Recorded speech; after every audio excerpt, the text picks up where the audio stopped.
الحمد لله رب العالمين والصلاة والسلام على خاتم النبيين أما بعد فأعوذ بالله من الشيطان الرجيم بسم الله الرحمن الرحيم قال الله تبارك وتعالى في القرآن الكريم قل نهبطوا منها جميعا فإما يأتينكم مني هدى فمن تبع هداي فلا خوف عليهم ولا هم يحزنون والذين كفروا وكذبوا بآياتنا أولئك أصحاب النار هم فيها خالدون آمنت بالله صدق الله العظيم وصدق رسوله النبي الكريم ونحن على ذلك لمن الشاهدين والشاكرين والحمد لله رب العالمين قال الله تبارك وتعالى في شان حبيبه الكريم إن الله وملائكته يصلون على النبي يا أيها الذين آمنوا صلوا عليه وسلموا تسليما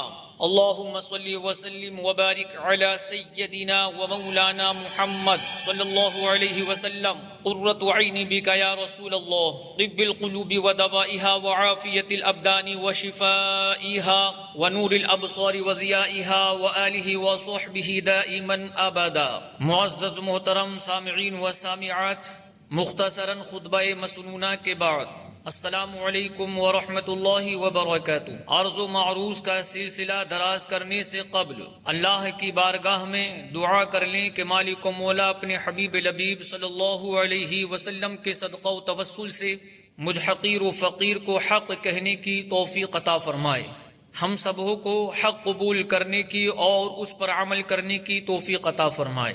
فرمان آخری نبی رسول ہاشمی صلی اللہ علیہ وآلہ وسلم کہ جس نے قرآن کریم پڑھا اور اپنے رب کریم کی حمد کی اور مجھ پر درود پاک پڑھ کر اللہ پاک سے بخشش کا سوال کیا تو اس نے خیر یعنی بھلائی کو اس کی جگہ سے ڈھونڈ لیا.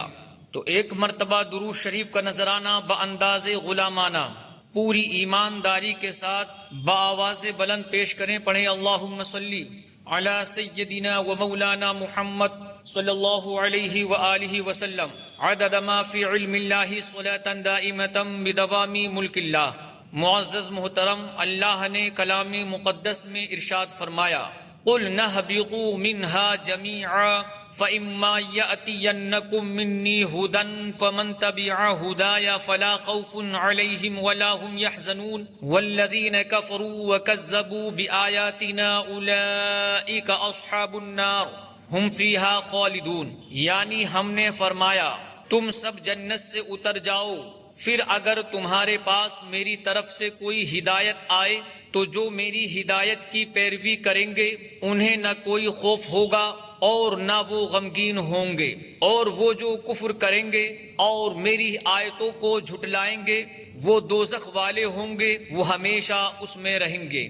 میرے عزیزو، ہم نے پارہ 1 سورہ بقرہ کی آیت نمبر 38 اور 39 سننے کی سعادت حاصل کی. ان 2 آیت کریمہ میں ہمارے لیے زندگی کا معیار بیان کیا گیا ہے.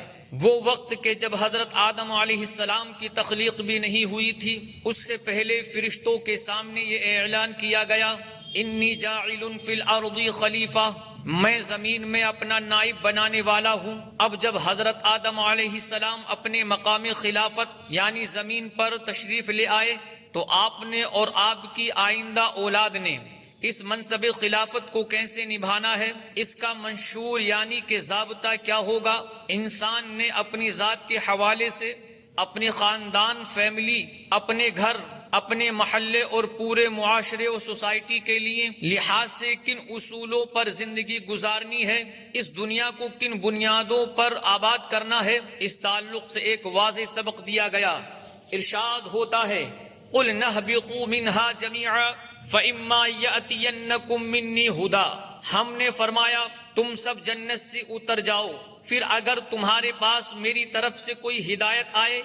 معلوم ہوا کہ انسان اس دنیا میں زمین پر آ گیا، اب یہاں زندگی اس نے اپنی عقل کے مطابق نہیں گزارنی، اپنی چاہت، اپنی خواہش، اپنے خیالات و تصورات کے مطابق نہیں گزارنی، بلکہ اسے زندگی گزارنے کے طور و طریقے اپنی ذات سے لے کر پورے معاشرے تک کے لیے تمام اصول و ضوابط، نیم، رولز، ساری ہدایت اللہ پاک کی طرف سے عنایت کی جائیں گی۔ اور ایسا ہی ہوا، اللہ پاک نے نبی بھیجے، کتابیں نازل فرمائیں، اور سب سے آخر میں اپنے محبوب نبی رسول ہاشمی صلی اللہ علیہ وآلہ وسلم کو بھیج کر آپ پر اپنا آخری کلام قرآن مجید نازل فرما کر انسان کے لیے ہدایت کا سلسلہ مکمل فرما دیا۔ اب انسان کے پاس یہی مکمل دستور ہے۔ اب ہم اپنی ذات کے لحاظ سے، اپنے گھر بار کے لحاظ سے، اپنے کاروبار کے لحاظ سے، رسم و رواج کے لحاظ سے، پورے معاشرے کے لحاظ سے، غرض کسی بھی لحاظ سے اپنی عقل، اپنی سوچ، اپنے جذبات، اپنے خیالات کے نہیں بلکہ اللہ پاک کی طرف سے عطا کی گئی اس ہدایت کے پابند ہیں۔ اللہ پاک فرماتا ہے فَمَن تَبِعَ هُدَايَ فَلَا خَوْفٌ عَلَيْهِمْ وَلَا هُمْ يَحْزَنُونَ وَالَّذِينَ كَفَرُوا وَكَذَّبُوا بِآيَاتِنَا أُولَئِكَ أَصْحَابُ النَّارِ هُمْ فِيهَا خَالِدُونَ۔ تو جو میری ہدایت کی پیروی کریں گے انہیں نہ کوئی خوف ہوگا اور نہ وہ غمگین ہوں گے، اور وہ جو کفر کریں گے اور میری آیتوں کو جھٹلائیں گے وہ دوزخ والے ہوں گے، وہ ہمیشہ اس میں رہیں گے۔ مشہور مفسر قرآن حکیم الامت مفتی احمد یار خان نعیمی رحمت اللہ تعالی علیہ ان آیات کا خلاصہ بیان کرتے ہوئے لکھتے ہیں، حضرت آدم اور حضرت حوا علیہم السلام جب جنت سے چلے تو انہیں یہ خبر نہ تھی کہ آیا ہم ہمیشہ کے لیے جا رہے ہیں یا پھر کبھی یہاں واپس جنت میں آنا نصیب ہوگا۔ ان کے اطمینان کے لیے فرمایا کہ اب تو تم سب جنت سے اتر کر زمین پر جاؤ، وہاں تم پر ہماری نظر عنایت رہے گی، ہم تمہارے یعنی آپ کی اولاد کے پاس اپنی ہدایت یعنی انبیاء کتابیں اور پھر انبیاء کے نائب علماء و مشائخ بھیجیں گے، لہٰذا اے آدم علیہ السلام آپ کی اولاد میں سے جو ہماری ہدایت کے مطابق عمل کرے گا اس کو نہ آئندہ کا خوف ہوگا اور نہ کبھی گزری عمر سے غم ہوگا، بلکہ وہ دونوں عالم میں شاد اور خوش و خرم رہے گا۔ جو ہماری ہدایت کو دل سے نہ مانے گا اور ہماری کسی نشانی یعنی کسی آسمانی کتاب یا کسی نبی علیہ السلام کا انکار کرے گا بلکہ جانوروں کی طرح کھانے پینے اور دنیا کے مزے اڑانے ہی کو اپنا اصلی مقصد سمجھ لے گا، وہ ہمیشہ دوزخ کی آگ میں جلے گا اور کبھی بھی وہاں سے نہ نکل سکے گا۔ اللہ اکبر۔ میرے عزیزوں، میرے اسلامی بھائیوں، ان آیات کریمہ میں ہمیں واضح سبق دے دیا گیا کہ ہم اولاد آدم ہیں، یعنی وہ ہستی جنہیں اللہ پاک نے اپنا خلیفہ بنا کر زمین پر بھیجا، ہم ان کی اولاد میں سے ہیں۔ ہم اس دنیا میں بالکل آزاد یا بے لگام نہیں ہیں بلکہ ہمارے لیے یہاں زندگی گزارنے، خود کو، اپنے گھر کو، اپنے معاشرے، سوسائٹی، سماج کو سنوارنے کے لیے باقاعدہ ہدایت دی گئی ہے۔ قرآن مجید کی صورت میں، دین الہی کی صورت میں ہمارے لیے مکمل ضابطے اور اصول اور نیم بیان کیے گئے ہیں۔ ہم ہر لمحے، ہر وقت، ہر جگہ، ہر لحاظ سے ان اصولوں اور ان ضابطوں یعنی دین و شریعت کے پابند ہیں، اور ہم نے دین و شریعت کے تابع رہ کر ہی زندگی گزارنی ہے۔ اگر اس سے ہٹ جائیں تو ہمیں نہ دنیا میں کامیابی ملے گی نہ آخرت میں نجات پا سکیں گے۔ میرے عزیزوں، یہ حقیقت ہے کہ انسان اس دنیا میں ہر لمحہ الہامی ہدایت کا محتاج ہے۔ آج بے دینوں اور غیر مسلموں کی ایک بڑی تعداد ہے جو یہ کہتے سنائی دیتے ہیں کہ ہمیں کسی دین، ڈیوائن گائیڈنس کی ضرورت نہیں، ہم اپنے سب معاملات کو اپنی عقل سے، اپنی تھیوری سے حل کر لیں گے۔ معاذ اللہ، استغفر اللہ۔ پھر اس برے نظریے کو کبھی ہیومن کا نام دیا جاتا ہے، ہیومنزم کا نام دیا جاتا ہے، کبھی اسے الحاد کہا جاتا ہے، کبھی ڈیزم کا رنگ دے دیا جاتا ہے۔ غرض یہ بے دینوں اور غیر مسلموں کی ایک پوری تحریک ہے جو لوگوں کو یہ کہہ کر بھٹکاتے ہیں کہ آخر ہمیں آسمانی دین کی ضرورت ہی کیا ہے، ہم سب کچھ اپنی عقل سے کیوں نہیں کر سکتے۔ بے دینوں کے اس اعتراض کو بڑا پاورفل سمجھا جاتا ہے اور یہ بے عقل سوشل میڈیا وغیرہ پر اس اعتراض کو بڑے جوش و خروش کے ساتھ عام کرنے کی کوشش کر رہے ہیں۔ دیکھیے، بڑی سادہ سی بات ہے، انسان کو اتنی عقل دی ہی نہیں گئی کہ یہ اپنے ہر معاملے کا حل عقل سے نکال لے، بلکہ سچی بات تو یہ ہے کہ دین اور شریعت کے بغیر اپنے معاملات اور مسائل کا حل نکالنا تو بہت دور کی بات ہے۔ انسان عقل کے بل پر اپنے آپ کو بھی نہیں نہیں پہچان سکتا۔ حضرت آدم علیہ السلام سے لے کر اب تک صدیاں گزر گئیں، اس دوران بڑے بڑے فلسفی آئے، بڑے بڑے ماہر سائنسدان بھی آئے، بڑے بڑے عقل مند بھی ہوئے۔ تاریخ گواہ ہے اتنی صدیوں میں جس نے دین کا انکار کیا، زندگی کی بنیاد اللہ پاک کی بھیجی ہوئی ہدایت پر نہیں بلکہ اپنی عقل پر رکھی، اس نے عزت تو کیا پانی تھی، الٹا ذلت اٹھائی۔ تاریخ پڑھ کر کے دیکھ لیجئے، جس نے دین کو نہیں مانا اس نے یا تو ستاروں کو اپنا خدا مان لیا یا سورج کی پوجا شروع کر دی، کسی نے درختوں کو سجدے کیے، کسی نے آگ کی پوجا کی اور کسی نے پتھروں کے سامنے ماتھا رگڑا۔ یعنی عقل پر ہر چیز کی بنیاد رکھنے والے اتنی عقل بھی نہیں رکھتے تھے کہ اپنے ہاتھوں سے جلائی ہوئی آگ عبادت کے لائق کیسے ہو سکتی ہے۔ ایک انصاری صحابی ہیں حضرت عمر بن جموح رضی اللہ تعالی عنہ، یہ اپنے قبیلے کے سردار تھے، بڑے دانش مند عقل مند تھے۔ جب انہوں نے اسلام قبول نہیں کیا تھا اس سے پہلے کی بات ہے کہ انہوں نے اپنے گھر میں لکڑی کا بنا ہوا ایک مجسمہ رکھا ہوا تھا، یہ اسے منات کہتے تھے اور اس کو اپنا خدا مانتے تھے۔ جب مدینہ منورہ میں اسلام کی روشنی پھیلی تو عمر بن جموح رضی اللہ تعالی عنہ کے بیٹوں کو بھی ہدایت نصیب ہوئی، انہوں نے بھی ایمان قبول کر لیا۔ اب انہوں نے اپنے والد صاحب کو اسلام کی دعوت دی،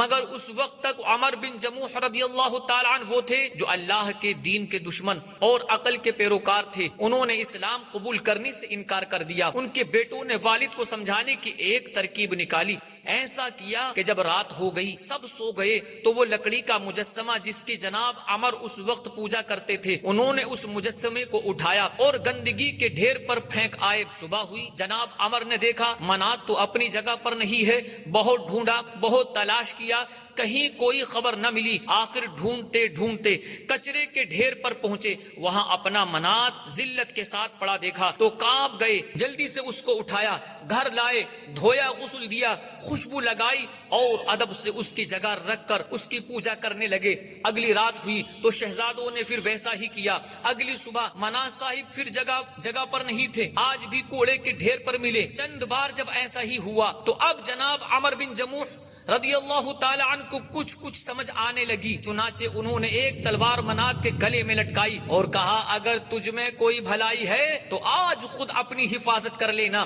اب رات ہوئی، جناب عمر بن جموح رضی اللہ تعالی عنہ کے شہزادوں نے آج کیا کیا کہ منات کے گلے سے تلوار اتاری اور اس کی جگہ ایک مرا ہوا کتا لٹکا دیا۔ اگلے دن جب جناب عمر بن جموح رضی اللہ تعالی عنہ نے یہ صورتحال دیکھی تو اب ان کا دل روشن ہو گیا۔ آپ نے منات کو ڈانٹتے ہوئے فرمایا اگر تو خدا ہوتا تو یوں کتا گلے میں لٹکائے ہوئے ذلیل نہ ہوتا۔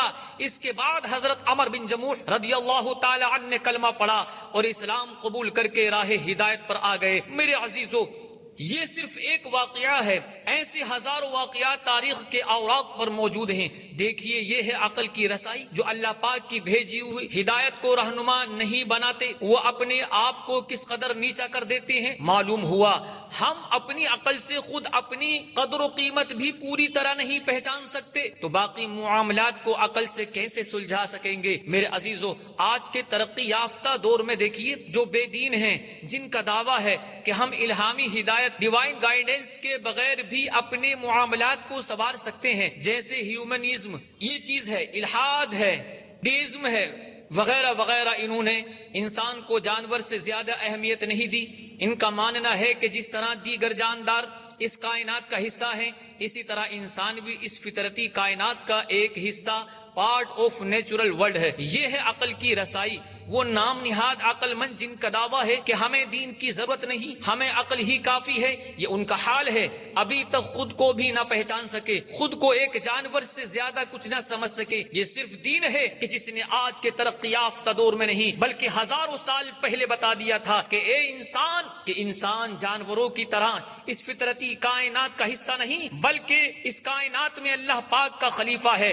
رب کریم نے انسان کو اس زمین کا رکھوالا بنایا ہے۔ بڑی سادہ سی مثال ہے، اپنی بات کو واضح کروں کہ ہندوستان میں گرمیاں شروع ہو چکی ہیں، ان قریب گرمی تیز ہوگی، بہت ساری پوسٹیں وائرل ہونا شروع ہوں گی، لوگ ایک دوسرے کو ترغیب دلائیں گے گرمی ہے، ننھی چڑیوں، ننھے پرندوں کے لیے پانی بھر کر رکھیں تاکہ بیچارے بے زبان پیاس سے تڑپ کر مر نہ جائیں۔ الحمدللہ بہت سارے لوگ ایسا کرتے ہیں، جو نہیں کرتے انہیں بھی کرنا چاہیے۔ میں جس طرف توجہ دلانا چاہتا ہوں وہ یہ ہے کہ سوچنے کی بات ہے، کیا اس زمین پر کوئی اور بھی مخلوق ایسی ہے جو اس طرح دیگر مخلوقات کا خیال رکھتی ہو؟ کیا کسی جانور کو کبھی خیال آیا کہ میں انسان کی یوں فکر کروں؟ آخر یہ خیال صرف انسان کو ہی کیوں آتے ہیں؟ انسان کے اندر ہی یہ جذبات و ایموشن کیوں ابھرتے ہیں؟ سادہ سا جواب ہے، انسان اشرف المخلوقات ہے۔ اس زمین پر باقی جتنی مخلوقات پائی جاتی ہیں وہ سب اس دنیا کا حصہ ہیں، مگر انسان وہ عظیم مخلوق ہے جسے اللہ کریم نے اس زمین کا رکھوالا بنایا ہے۔ یہ دین ہے جو ہمیں بتاتا ہے وَسَخَّرَ لَكُم مَّا فِي السَّمَاوَاتِ وَمَا فِي الْأَرْضِ جَمِيعًا مِّنْهُ، اور جو کچھ آسمانوں میں اور جو کچھ زمین میں ہے وہ سب کا سب اپنی طرف سے تمہارے کام میں لگا دیا۔ یہ ہے انسان کی اصل قدر و قیمت، یہ ہے انسان کی اہمیت۔ انسان جانوروں کی طرح فطرتی کائنات کا حصہ نہیں، پارٹ آف نیچرل ورلڈ نہیں، بلکہ اس دنیا میں رب العالمین کا خلیفہ اور اس دنیا کا رکھوالا ہے۔ انسان ہی وہ ہے جس کے لیے سورج چاند ستاروں کو کام پر لگایا گیا ہے، انسان ہی ہے کہ جس کے لیے زمین کی ہر چیز مسخر کی گئی ہے۔ کتنی حیرانی کی بات ہے، جن کا دعویٰ ہے کہ ہم سب کچھ عقل سے کر سکتے ہیں، وہ ابھی تک خود کو، اپنی صلاحیتوں کو، اپنی اہمیت کو تو پہچان نہیں سکے، اور کیا کر پائیں گے؟ یہ حقیقت ہے کہ انسان کو اس کی اصل قدر و قیمت، اس کی اصل اہمیت اور درست پہچان بھی دین ہی کے ذریعے ملتی ہے۔ ڈاکٹر اقبال نے کہا تھا، خودی کا سر نہا لا الہ الا اللہ، خودی ہے تیغ فسا لا الہ الا اللہ۔ مطلب یہ ہے، خودی سے مراد ہے انسان کی حقیقت، اس کی چھپی ہوئی صلاحیتیں، اس کی قدر و اہمیت۔ مطلب یہ ہے کہ انسان کی حقیقت اور اس کی صلاحیتوں کا چھپا ہوا راز لا الہ الا اللہ میں ہے۔ جب تک انسان لا الہ الا اللہ کہہ کر، کلمہ پڑھ کر خود کو مکمل طور پر اللہ اور رسول کے حوالے نہیں کر دیتا، اس وقت تک اس کی صلاحیتیں چھپی رہتی ہیں۔ انسان جو اشرف المخلوقات ہے، جب تک یہ دین کے تابع نہ ہو جائے تب تک یہ خود کو بھی پوری طرح پہچان نہیں سکتا۔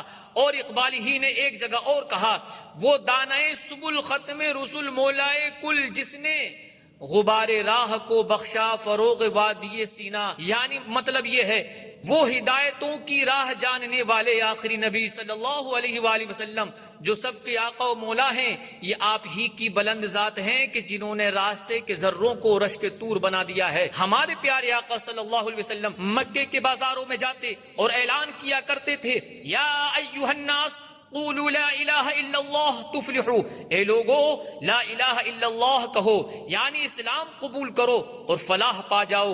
تاریخ گواہ ہے، اس صدائے ہدایت پر جس نے لبیک کہا وہ ترقی و عروج کی اس بلندی پر پہنچا کہ جس کا تصور نہیں کیا جا سکتا، اور جس نے اس کا انکار کیا وہ ذلت و رسوائی کے گڑھے میں گر گیا۔ دیکھیے ابو جہل نے انکار کیا، آج ابو جہل کہاں ہے؟ اس کا نام و نشان تک باقی نہیں۔ حضرت صدیق اکبر رضی اللہ تعالی عنہ نے کلمہ پڑھا، کس بلندی پر پہنچے؟ ابو لہب نے انکار کیا، تباہ و برباد ہو کر کے رہ گیا۔ حضرت فاروق اعظم رضی اللہ تعالی عنہ نے کلمہ پڑھا، ایسے بلند رتبہ ہوئے کہ آج کے بے دین بھی آپ کی سیرت سے سبق سیکھتے ہیں۔ عتبہ و شیبہ وغیرہ مکے کے سرداروں نے انکار کیا، آج ان کا نام لینے والا کوئی نہیں ہے۔ حضرت بلال رضی اللہ تعالی عنہ حبش کے تھے، آپ نے کلمہ پڑھا، پھر وہ وقت بھی زمانے نے دیکھا کہ آپ کعبے کی چھت پر کھڑے آذان دے رہے تھے۔ معلوم ہوا یہ دین ہے، یہ الہامی ہدایات ہیں، یہ رب کی بھیجی ہوئی رہنمائی ہے۔ اس ہدایت کے بغیر کامیاب زندگی گزارنا تو بہت دور کی بات ہے، انسان خود کو بھی پوری طرح نہیں پہچان سکتا۔ یہ صرف ایک مثال عرض کی ہے، اس کے علاوہ اور بہت سارے مسائل ہیں کہ انسان نے ہزاروں سال عقل لڑائی پھر بھی ان مسائل کا حل نہیں نکل سکا۔ یہ صرف اللہ پاک کا بھیجا ہوا دین ہے جو ان مسائل کا درست حل عطا کرتا ہے۔ مثلا مسئلہ نسوانیت، فیمینزم یعنی عورت کے حقوق کا مسئلہ، صدیوں سے انسان اس کا حل تلاش کرتا رہا۔ ارسطو اور افلاطون جیسے فلسفیوں نے اس پر مغزماریاں کی کہ عورت کے معاشرے میں، سوسائٹی میں کیا اہمیت ہے۔ نتیجتاً کسی نے عورت کو سانپ کہا، کسی نے اسے شیطان کہا، کبھی اس بیچاری کو ظلم و ستم کا نشانہ بنایا گیا، کبھی بیچاری کی عزت کو تار تار کیا گیا۔ اور آج کے ترقی یافتہ دور میں دیکھ لیں، یہ عقل پرست، دین بیزار غیر مسلم، انہوں نے عورت کو صرف ایک اشتہار بنا کر کے رکھ دیا ہے۔ کسی بھی پروڈکٹس کو لے لیجئے، اس میں عورت نیم کپڑے پہنے، اللہ اکبر، مرد سے چپکی ہوئی ہوتی ہے، اس طرح سے اس کی جھجیاں اڑائی جاتی ہیں۔ یہ صرف دین ہے، اسلام ہے، جس نے بتایا کہ عورت اگر بیٹی ہو تو رحمت ہوتی ہے، عورت اگر بہن ہو تو عزت ہوتی ہے، عورت اگر ماں ہو تو اللہ تبارک و تعالیٰ اس کے قدموں تلے جنت ڈال دیتا ہے، عورت اگر بیوی بن کر گھر آ جائے تو اس کے ذریعے آدمی کا آدھا دین محفوظ ہو جاتا ہے۔ اسی طرح معاشیات کا مسئلہ ہے، پیسے کمانے کیسے ہیں، خرچ کیسا کرنا ہے، یہ مسئلہ بھی صدیوں تک زیر بحث رہا، مگر عقل اس کا کوئی حل نہیں نکال سکی۔ مارکسزم، کیپٹلزم وغیرہ کتنے کتنے انقلاب آئے، کیسی کیسی تحریکیں اٹھی، مگر مسئلہ وہی کا وہی رہا۔ جو غریب تھے مزید غریب ہوتے چلے گئے، جو امیر تھے امیر تر ہوئے جاتے ہیں۔ یہ صرف اسلام ہے جس نے اس مسئلے کا حل دیا۔ تاریخ گواہ ہے، حضرت عمر بن عبدالعزیز رحمت اللہ تعالی علیہ نے اپنے 2.5 سالہ دور خلافت میں اسلامی نظام نافذ فرمایا تھا۔ معاشرہ، سوسائٹی، سماج اس قدر ترقی پر پہنچ گیا تھا کہ کوئی زکوٰۃ کا حقدار نہیں ملتا تھا۔ غرض ہزاروں مسئلے ہیں جن پر انسان نے صدیوں تک مغز ماری کی، عقل لڑائی، مگر کوئی حل نہیں نکال سکا۔ یہ دین ہے کہ اللہ پاک کی بھیجی ہوئی ہدایت ہے جس نے ان مسائل کا بہت بہترین حل نکالا۔ یہ سب تاریخی حقائق ہیں، اس بات کی گواہی دیتے ہیں کہ اس دنیا میں انسان دین اور شریعت کا محتاج ہے۔ انسان پابند ہے کہ خود کو مکمل طور پر اللہ اور رسول کے حوالے کر دے، پھر ان کی مرضی کے مطابق زندگی گزارے، اپنے گھر، اپنے کاروبار، اپنے تمام معاملات میں شریعت کو معیار بنائے۔ انشاءاللہ تبارک و تعالی دنیا اور آخرت میں انتہائی کامیابی اور ترقی پائے گا۔ اگر انسان نے ایسا نہ کیا تو پھر دنیا میں اگرچہ کچھ عرصہ عیش کر بھی لے مگر آخرت میں بہت ذلت کا سامنا ہوگا۔ میرے عزیزو، ایک شخص تھا، اسے جوانی ہی میں بادشاہت مل گئی۔ اب اسے کچھ پریشانی ہوئی کہ آخر میں اس نوعمری میں تجربے کی کمی کے ساتھ اتنی بڑی سلطنت کیسے چلاؤں گا۔ چنانچہ اس نے اپنے ساتھیوں اور اہل دربار سے مشورہ کیا تو اچھے لوگوں نے اسے بتایا کہ سلطنت چلانے کے لیے علماء کی رہنمائی بہت ضروری ہے۔ نوجوان بادشاہ کو بات سمجھ آئی، اس نے شہر بھر کے علماء و مشائخ کو بلایا، ان کی خدمت میں عرض کیا، آپ سب میرے پاس رہا کیجئے، جب مجھے دین الہی کی پیروی کرتے دیکھیں تو مجھے اس کا حکم دیں، جب مجھے دین سے ہٹتا ہوا پائیں تو مجھے اس سے روکتے رہیں۔ علماء کرام نے یہ ذمہ داری سنبھال لی۔ یہ نوجوان بادشاہ علماء کرام کی رہنمائی میں سلطنت چلانے لگا۔ 400 سال تک اس نے کامیابی کے ساتھ سلطنت چلائی۔ جب 4 صدیاں گزر گئیں تو شیطان انسانی شکل میں اس کے پاس آیا اور کہنے لگا، من انتا، تم کون ہو؟ بادشاہ نے کہا، میں آدم علیہ السلام کی اولاد میں سے ایک فرد ہوں۔ یہاں سے شیطان نے اس پر جال ڈالا، کہنے لگا، تم آدمی نہیں ہو، اگر تم آدمی ہوتے تو جیسے دوسرے آدمی مرتے ہیں تم بھی مر جاتے، جبکہ تم 4 صدیوں سے حکومت کر رہے ہو، تمہیں موت نہیں آئی۔ اس سے ثابت ہوتا ہے کہ تم انسان نہیں بلکہ تم خدا ہو۔ یہ دین اور علماء کی صحبت چھوڑو، لوگوں کو اپنی عبادت کی طرف بلاؤ۔ اب یہ شیطان کی باتوں میں آیا اور اس پر بھی عقل پرستی کا بھوت سوار ہو گیا۔ اس نے دین اور اللہ پاک کی بھیجی ہوئی ہدایت چھوڑی اور خدائی کا دعویٰ کر دیا۔ جب ایسا ہوا تو اللہ پاک نے اس وقت کے نبی علیہ السلام کی طرف وحی بھیجی۔ حکم ہوا، اس بادشاہ کو فرما دیجئے، جب تک تو سیدھے راستے پر رہا ہم نے تمہاری سلطنت کو زبردست طور پر قائم رکھا، اب جب کہ تم نے میری نافرمانی شروع کر دی، بس میری عزت و جلال کی قسم اب تجھ پر بخت نصر نامی ظالم بادشاہ کو مسلط کر دیا جائے گا۔ پھر ایسا ہی ہوا، کچھ ہی عرصے بعد بخت نصر نے اس بدبخت بادشاہ پر حملہ کیا، اس کی گردن اڑا دی اور اس کی سلطنت پر قبضہ کر لیا۔ میرے عزیزوں، میرے بزرگوں، عبرت کی بات ہے کہ بادشاہ تھا، طاقت والا تھا، خزانوں والا تھا، 400 سال حکومت کر چکا تھا، جب تک یہ اللہ تبارک و تعالی کے دین کے تابع رہا، رب کریم کا فرما بردار رہا، اس کی سلطنت چلتی رہی۔ جیسے ہی اس نے دین کا انکار کیا، دین سے منہ موڑا، عقل کے پھندے میں پھنسا، شیطان کی چال میں آیا، تباہ و برباد ہو کر کے رہ گیا۔ سلطنت اور حکومت اس کا تاج و تخت، اس کی طاقت کچھ بھی اسے اللہ پاک کے قہر سے بچا نہ سکا۔ اس میں ہمارے لیے سبق ہے کہ ہم نے ہر لمحہ، ہر وقت، زندگی کے ہر معاملے میں ہیں، ہر لحاظ سے دین اور شریعت کا فرمانبردار رہنا ہے۔ اسی میں ہماری بھلائی ہے، اسی میں ہماری عزت ہے، اسی میں دونوں جہان کی کامیابی ہے۔ یہی ہماری زندگی کا اصل معیار ہے۔ میرے عزیزو، الحمدللہ ہم مسلمان ہیں، ہم دین کو، شریعت کو، اللہ اور رسول کے احکام کو دل سے مانتے ہیں، انہیں دل و جان سے تسلیم کرتے ہیں، لیکن ہمارے ہاں ایک مسئلہ ہے۔ بہت دفعہ ہم اپنی ذاتی مزاج کی وجہ سے، معاشرے میں رائج رسم و رواج کی وجہ سے، اپنے طور پر اپنی دنیاوی عزت بچانے کی وجہ سے دین اور شریعت کو پیچھے کر دیتے ہیں۔ مثلا شادی کا موقع آیا، بہت سارے لوگوں کا ذہن ہوتا ہے کہ اگر ڈھول باجے نہ ہوئے تو شادی کا لطف نہیں آئے گا۔ کوئی خوشی کا موقع آ گیا، اب لوگ خاندان میں اپنی ناک رکھنے یعنی عزت بچانے کے لیے شریعت کو پیچھے کر دیتے ہیں۔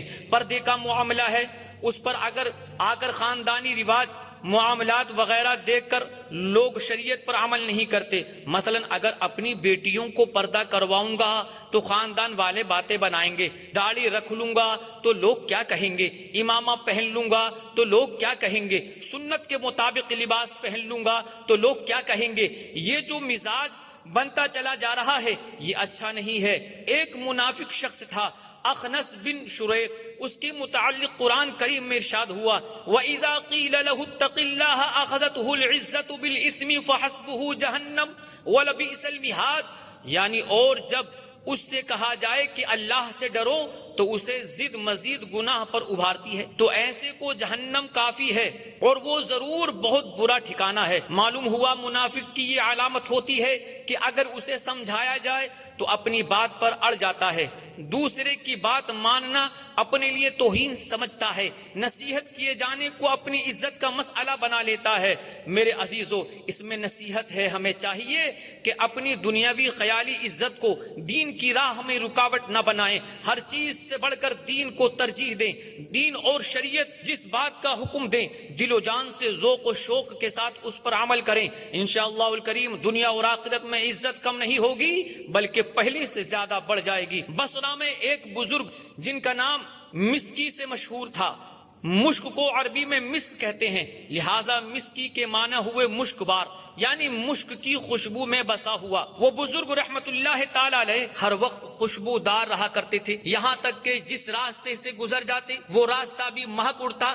جب داخل مسجد ہوتے تو ان کی خوشبو سے لوگوں کو معلوم ہو جاتا کہ حضرت مسکی رحمت اللہ تعالی علیہ تشریف لے آئے ہیں۔ کسی نے عرض کی حضور والا، آپ کو خوشبو پر بہت رقم خرچ کرنی پڑتی ہوگی۔ اللہ اکبر، بزرگ نے فرمایا میں نے نہ کبھی خوشبو خریدی نہ لگائی، میرا واقعہ بڑا عجیب و غریب ہے۔ میں بغداد معلیٰ کے ایک خوشحال گھرانے میں پیدا ہوا، جس طرح امیر لوگ اپنی اولاد کو تعلیم دلواتے ہیں میری بھی اسی طرح تعلیم ہوئی۔ میں بہت خوبصورت اور باحیا تھا۔ میرے والد صاحب سے کسی نے کہا اسے بازار میں بٹھاؤ تاکہ یہ لوگوں سے گھل مل جائے اور اس کی حیا کچھ کم ہو، چنانچہ مجھے ایک کپڑے کی دکان پر بٹھا دیا گیا۔ ایک روز ایک بڑھیا نے کچھ قیمتی کپڑے نکلوائے، پھر کپڑے والے سے کہا کہ میرے ساتھ کسی کو بھیج دو تاکہ جو پسند ہوں انہیں لینے کے بعد قیمت اور باقی کپڑے واپس لائے۔ دکان والے نے مجھے اس کے ساتھ بھیج دیا۔ بڑھیا مجھے ایک عظیم الشان محل میں لے گئی اور ایک سجے ہوئے کمرے میں مجھے بھیج دیا گیا۔ کیا دیکھتا ہوں کہ ایک زیورات سے آراستہ خوش لباس جوان لڑکی تخت پر بیٹھی ہے۔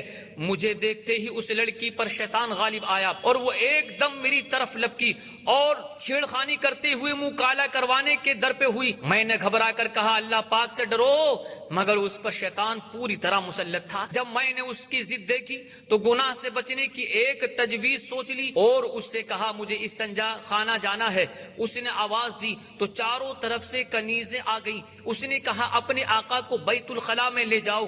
میں جب وہاں گیا تو بھاگنے کی کوئی راہ نظر نہیں آئی۔ مجھے اس عورت کے ساتھ منہ کالا کرتے ہوئے اپنے رب سے حیا آ رہی تھی اور مجھ پر عذاب جہنم کے خوف کا غلبہ تھا۔ چنانچہ ایک ہی راستہ نظر آیا اور وہ یہ کہ میں نے استنجا خانے کی نجاست کو اپنے ہاتھ منہ وغیرہ پر مل لیا اور خوب آنکھیں نکال کر اس کنیز کو ڈرایا جو باہر رومال اور اپنے اور پانی لیے کھڑی تھی۔ میں جب دیوانوں کی طرح چیختا ہوا اس کی طرف لپکا تو وہ دوڑ کر بھاگی اور اس نے پاگل پاگل کا شور مچا دیا، سب کنیزیں اکٹھی ہو گئیں اور انہوں نے مل کر مجھے ایک ٹاٹ میں لپیٹا اور اٹھا کر ایک باغ میں ڈال دیا۔ میں نے جب یقین کر لیا کہ سب جا چکی ہیں تو اٹھ کر اپنے کپڑے اور بدن کو دھو کر پاک کر لیا اور اپنے گھر چلا گیا، مگر کسی کو یہ بات نہیں بتائی۔ اسی رات میں نے خواب میں دیکھا کہ کوئی کہہ رہا ہے تم کو حضرت یوسف علیہ السلام سے کیا ہی خوب مناسبت ہے۔ پھر کہا کیا تم مجھے جانتے ہو؟ میں نے کہا نہیں۔ تو انہوں نے کہا میں جبریل علیہ السلام ہوں۔ اس کے بعد انہوں نے میرے منہ اور میرے جسم پر اپنا ہاتھ پھیر دیا، اسی وقت سے میرے جسم سے مشک کی بہترین خوشبو آنے لگی۔ سبحان اللہ، کیا شان ہے! غور فرمائیے، جب آدمی دین پر عمل کرنے کے لیے، اللہ اور رسول کی فرما برداری کے لیے لوگوں کی باتوں کی فکر چھوڑتا ہے تو دیکھیے رب کریم اس بندے کی عزت میں کس طرح اضافہ فرما دیتا ہے۔ ان بزرگ رحمت اللہ تعالی علیہ نے شریعت کا حکم ماننے کے لیے خود کو بدبودار کیا، اللہ پاک نے انہیں مستقل طور پر خوشبودار کر دیا۔ بس ہمیں بھی چاہیے کہ ہم اللہ کے بھیجے ہوئے دین پر، اللہ پاک کی کتاب اور اس کے پیارے حبیب صلی اللہ علیہ وآلہ وسلم کے فرامین پر عمل کریں، انشاءاللہ تبارک و تعالی دنیا اور آخرت میں کامیابی ہمارے قدم چومے گی۔ اللہ پاک ہمیں عمل کی توفیق نصیب فرمائے، آمین بجاہ خاتم النبیین صلی اللہ علیہ وسلم۔ بیان کو اختتام کی طرف لاتے ہوئے ایک شرعی مسئلہ عرض کرتا ہوں۔ درست شرعی مسئلہ اور عوام میں پائے جانے والی غلط فہمی کی نشاندہی۔ مسئلہ یہ ہے کیا چشمہ یعنی عینک لگا کر نماز پڑھ سکتے ہیں؟ تو اس کی وضاحت سماعت کیجیے۔ عینک لگا کر یعنی چشمہ لگا کر نماز پڑھنے سے متعلق عموماً لوگ کشمکش کا شکار ہوتے ہیں۔ بعض عینک لگا کر نماز پڑھ لیتے ہیں، بعض اسے درست خیال نہیں کرتے۔ اس حوالے سے شرعی مسئلہ یہ ہے کہ عینک پہن کر نماز پڑھنا جائز ہے، ہاں اس میں ایک احتیاط کرنا ضروری ہے، وہ یہ کہ ناک کی ہڈی زمین پر جمنا واجب ہے، لہٰذا چاہے عینک پہنی ہو یا نہ پہنی ہو، ناک کی نوک نہیں بلکہ سخت ہڈی پوری احتیاط کے ساتھ زمین پر اس طرح لگائیے کہ زمین کی سختی محسوس ہو۔ اگر عینک کی وجہ سے صرف ناک کی نوک ہی لگی، سخت ہڈی نہ لگی تو واجب چھوٹ جائے گا اور نماز مکروہ تحریمی ہو جائے گی، اور ایسی نماز کو دہرانا واجب ہوتا ہے۔ اور یہ بات بھی ذہن نشین کر لیں کہ عینک کا فریم اگر سونے یا چاندی کا ہو تو اسے پہن کر نماز پڑھنا سخت مکروہ ہے۔ اللہ پاک ہمیں درست اسلامی احکام سیکھنے اور ان پر عمل کرنے کی توفیق نصیب فرمائے، آمین بجاہ خاتم النبیین صلی اللہ علیہ وسلم۔ وآخر دعوانا الحمد للہ رب العالمین۔ السلام علیکم ورحمۃ اللہ تعالی وبرکاتہ۔